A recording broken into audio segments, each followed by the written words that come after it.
As-tu déjà regretté un mot trop vite lancé? As-tu déjà blessé quelqu'un sans le vouloir, juste par précipitation? Et si le silence était parfois la plus puissante des réponses? Aujourd'hui, découvrons ensemble une règle précieuse pour mieux vivre avec les autres et avec soi-même, la règle des 3 silences.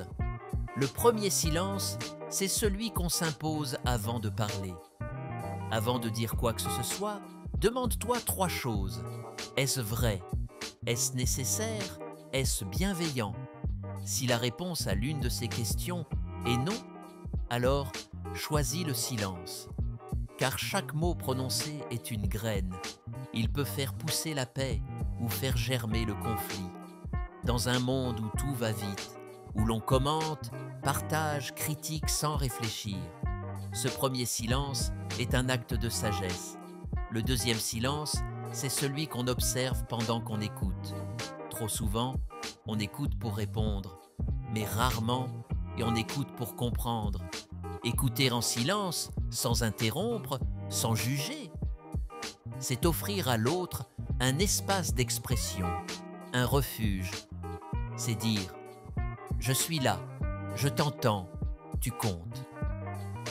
Ce silence-là est un cadeau. Il construit la confiance, la compréhension et parfois la guérison. Le troisième silence, c'est celui qu'on garde après avoir compris. Comprendre ne veut pas dire réagir tout de suite. Parfois, il faut du recul, du temps, de la retenue. Après avoir compris une douleur, une colère, une erreur, ce n'est pas le moment d'en rajouter. C'est peut-être le moment de se taire, d'être présent sans parler, de soutenir sans commenter. Ce silence-là, il répare. Il apaise ce que les mots auraient pu aggraver. Ces 3 silences ne sont pas une fuite.